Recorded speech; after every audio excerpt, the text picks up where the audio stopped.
My, female 31, boyfriend, male 30, and I have been together for 3 years. We have gotten to know each other's families quite well as we live nearby and can visit often. I love my boyfriend's family except his brothers, male 33, long-term girlfriend, 33F. Called her sister-in-law for simplicity in the title. Let's call my boyfriend James. His brother will be Mike, and his brother's girlfriend Kelly. Kelly and Mike have been dating for 5.5 years. I truly believe she is well-intentioned, but oh my god, she's freaking terrible to be around. I get along with almost everyone I meet, but being around her actively makes me feel like I'm losing brain cells. We are polar opposites, but that's not why she's terrible. She makes wildly inappropriate comments to everyone around her, has no sense of self-awareness, and thinks the world owes her something. Kelly and Mike are not in a good financial position. Kelly is unable to work because of her traumatic childhood, and Mike works 50-plus hours/week in construction.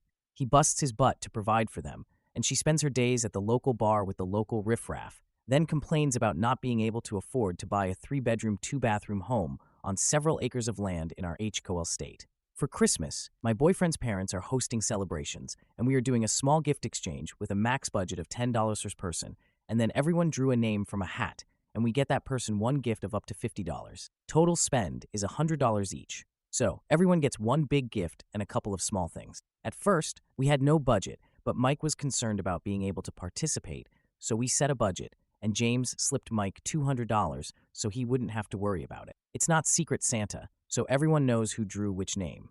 James drew Kelly's name, and immediately she started sending him links to things that were 100 plus for him to get her. He reminded her of the budget that we set to benefit them, and she said, "You can afford it. These are the only things I want," and made it worse by saying, "Mike drew your name, and we're getting you something nicer than $50. I'll give her the benefit of the doubt that she may not know James gave Mike the $200 to help them out. She hounded James about it being unfair that they suffer while we have so much, so clearly he can afford to get her a nicer gift. Both James and I are very comfortable, but we've both worked hard for everything we have. She insulted him, called him greedy, told him that he's selfish and only cares about himself and the fancy life he lives with me, and that Mike and she resent him for abandoning them. James is the kind of person who would give his last dollar away, the shoes off his feet in a snowstorm, and who acts tough but is actually just a big softie. A lot of people take advantage of that, and he caved. He got her the fancy over-budget gift. James and Mike's parents just kind of roll their eyes at her when she makes weird, inappropriate comments.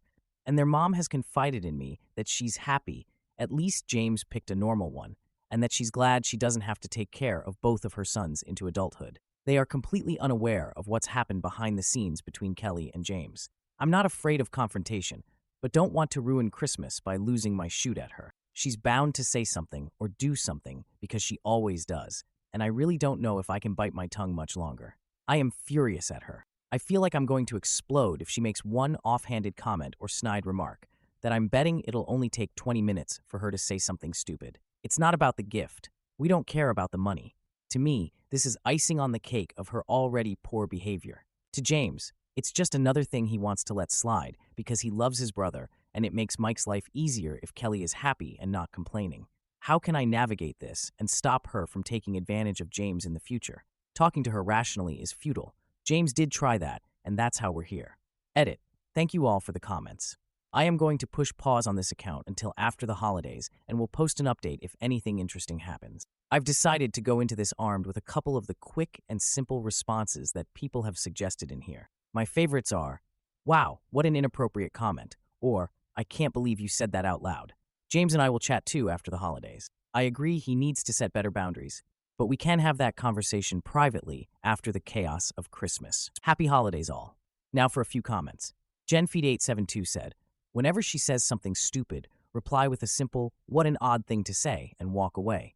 You can omit the odd part when it doesn't fit the statement." I responded, "As an example of the things she says, my boyfriend has a cousin who had a car accident and one of their legs has a severe burn scar on it that covers like a half their leg.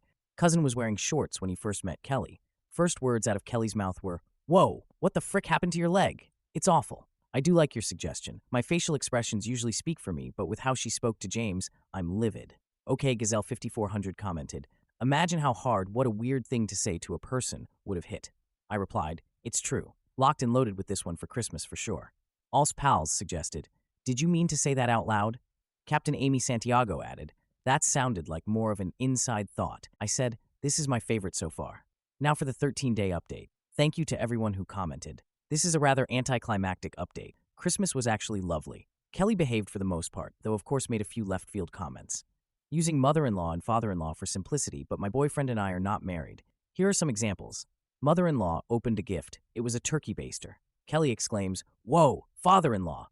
Trying to get her pregnant again? Mother-in-law and father-in-law are in their 70s. Awkward pause. Turns to me and James and goes, "Actually, I'm surprised it's not you."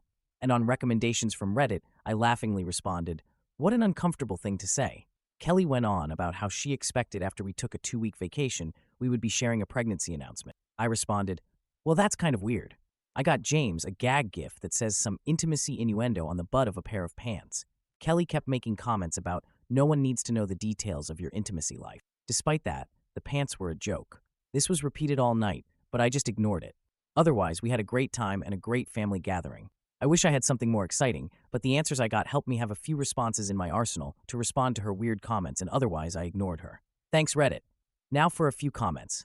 Pied Goose remarked, "No one needs to know the details of your intimacy life, but I am going to loudly speculate about how much of it you had during a trip anyway." Right, Concave Usurper added, while also making an artificial insemination joke that is really insensitive to anyone having fertility issues, which I wouldn't be told about you having. All the Colors 8762 said, "It sounds like you have a better outlook on the situation. That's good at least. Those, 'Why did you say that?' and 'Please explain your racist, sexist, etc.' comment phrases only work on people who have social awareness." Honor the Crones disagreed. People who make those comments are doing so because they think they are funny and inoffensive. Repeatedly asking them to explain it lets them know you don't see the humor and pushes the annoyance to them. I have seen this work. It won't make them not discriminatory, but they quit making those comments around me. Am I the idiot for finally putting myself first and using my husband's credit card to fund my own Christmas gifts? I see you because I am you. Every single day of the year, I spend 12 to 15 hours a day devoted to my family. Today, I received nothing under the tree, nothing in my stocking. When I mentioned it after all the presents had been opened, my husband quickly left the room and came back saying, "Are you sure you checked your stocking?" Before looking, I asked, "So what does the Post-it say this year?" A jab at the Post-its I've received over the years for Mother's Days, birthdays, and Christmases with words like "choose your own skincare" or "go get yourself a massage" scribbled on them. This time it read, "Get yourself a hotel for one night." I was embarrassed not just for myself, but for him. There is no excuse. So to all the women who woke up today to nothing or next to nothing, I want you all to know that I see you, I appreciate you, and the difference you make for your children by being present is one of the most important jobs this life has. Thank you for all you do and sacrifice for those around you. You deserve better. Merry Christmas. Now for a few comments. I am not a want person. I buy all of my clothes secondhand and am something of a minimalist. I often make gifts to give my husband. This summer, we traveled to my husband's hometown and he told me it was his happy place. My daughter and I found a heart-shaped rock on the beach there, so I cast it in a resin pendant and gave him that as his Christmas gift so he could have a piece of his happy place wherever he went. I don't need stuff, but even a photo of my daughter and I framed on our vacation would have been something. Yes, I was so hurt that yesterday while I was cooking the Christmas dinner, I almost cried. I told him how thoughtless and hurtful this was, not just at Christmas, but for all occasions. I still haven't received anything for my first Mother's Day, 4 years ago. He fired back saying that I'm not perfect and too hard to shop for because I'm so particular. He just started working 2 jobs, so he claimed to not have any time to get something. But yet, he's always on his phone at night. I told him surely in the hours he spends on his phone, he could have Googled thoughtful gifts for your wife. Surely he could have ordered something online at some point. We even have each other on Pinterest because we're renovating our house ourselves and sharing ideas there, so he could fully go see what I'm pinning there in terms of what I like. I've decided to stop shielding people's garbage behavior. I let my daughter see me crying and hear the conversation. I hope that I was able to model how to communicate feelings in a constructive way. I also want her to see who her dad really is, the good and the bad. Maybe she won't be as surprised when he isn't thoughtful toward her in the future. I used to watch SATC in my 20s, and all I could hear screaming in my head when this happened was, "There is a way to say Merry Christmas to your wife, Billy, and it doesn't include a Post-it." Now for the one-day update. I am getting myself the hotel. Today, I am booking 3 nights away for myself.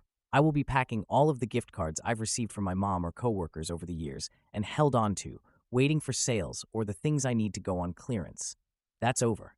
I'm using them all now in what will be a massive haul for all the things I've actually needed for years and never bought in an attempt to be a frugal and non-demanding wife. I will buy myself sunglasses that actually shield the sun, a proper bra to wear to work, home shoes that will help my back, and finally, that golden locket that I asked for 4 years ago for my first Mother's Day. Yesterday, while I was cooking Christmas dinner, my husband was practically jerking himself off talking about his stock portfolio. So I'll be taking his credit card to do all this. From now on, I will celebrate myself. I will buy my own gifts and put them under the tree with "From Santa" on them until kiddo is older, and then we'll write "To Mama from Mama," so she knows her dad did jack all. I think this Christmas, the real gift is learning to give myself permission to exist and be celebrated. And I hope all of you who weren't celebrated this year find the strength to do the same. Then a final comment. I brought this up to my husband and had a conversation about it in front of my daughter. I wanted to model what being sad and disappointed looked like and how to convey those feelings toward your partner in a constructive way. I admit, my voice was slightly raised and I did almost cry, but I basically told my husband his behavior is being received as completely disrespectful and thoughtless, even if that wasn't his intent. My daughter started yelling at my husband, "Dada, don't talk. Mama is talking," and it warmed my dead little heart that my toddler was helping to defend her mom. The self-love starts tonight with yoga, a sheet mask, and a locked door. Am I the idiot for resenting my girlfriend after she tried to rekindle intimacy I had suppressed for her sake?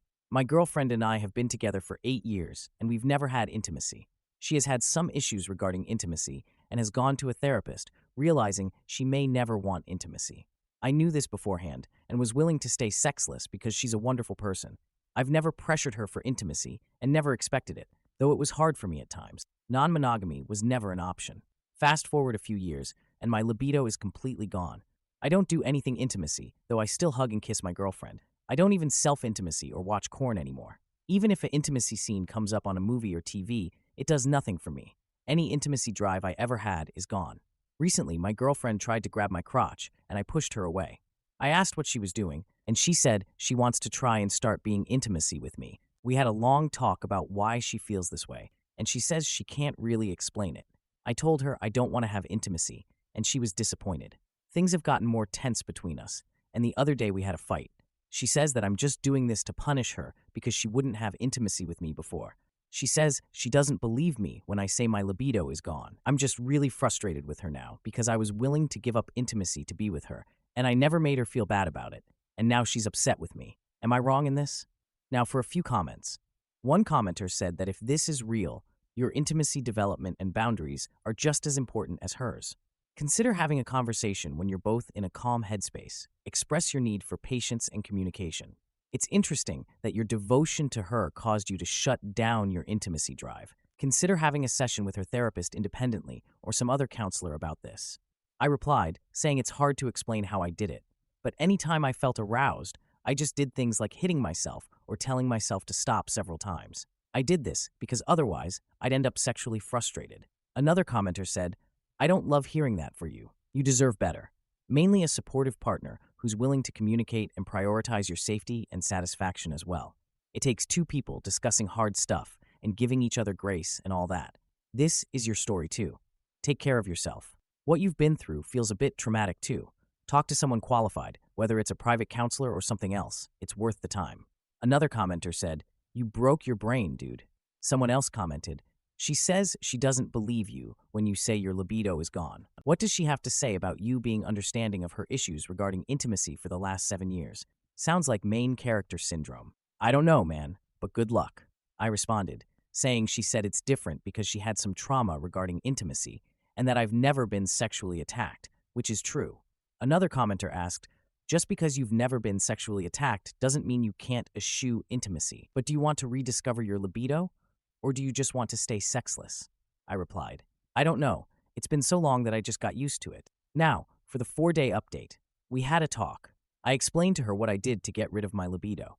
Basically, I hit myself and told myself no when I got aroused. She didn't know this. I never told her because I didn't want her to feel bad for not having intimacy with me. I didn't want to tell her, but she insisted on knowing why I don't have a libido anymore. She started crying when I told her. She said she was sorry she made me go through that.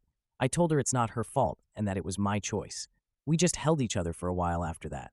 We decided that we'd go to couples therapy, and when I'm ready, I'll see an intimacy therapist. She said she's sorry for how she's been acting and that she's willing to be patient with me. I asked her what happens if I never get my libido back. She said she doesn't know, but she will be patient with me. So yeah, I'll try to get my libido back. I don't feel comfortable discussing it now, but something I'll want to mention during therapy is this pressure I'm getting from my girlfriend. Like, maybe I'm overthinking, but I guess it feels like she's waiting for me to have intimacy. I don't know, but when I decided to be with her, I was more of the mind that I may never have intimacy again. I wasn't waiting for my girlfriend to get better so we could have intimacy. I accepted the fact that I could go sexless for the rest of my life. I don't know. I guess this is a discussion for later. Now for the 7-month update. It's been a long time since I posted, and things have changed a lot in the past few months. We did find a therapist for us and one for myself. It was hard to open up. I felt like I wasn't allowed to be frustrated a good portion of the time. I did manage to open up to my girlfriend. Honestly, it was a pretty arduous journey for us, but we are in a better place now. My girlfriend recognized that she was wrong for pressuring me into intimacy and grabbing me out of nowhere. I recognized I was wrong for my self-therapy when it came to ending the life of my libido. We took small steps towards having intimacy. Eventually, we finally did. The first time we tried was a mess. Eventually, though, it started to feel natural. We'll still go to therapy, but we are both in a much better place now, and we are having intimacy pretty consistently. I honestly didn't realize how much I missed it. Now for a few comments. One commenter said, "Well, this was the best case scenario." Another said, "Honestly, this update is so refreshing to read. It's great to see a couple willing to work through tough issues together rather than just giving up. The fact that both of you took accountability, found therapy, and took small steps toward intimacy is really inspiring. Relationships are hard work, but it sounds like you're both stronger because of it. Wishing you both continued growth and happiness." Another added, "I'm glad you're doing better, and I truly hope that this is a healthier relationship than it sounded like in your previous posts."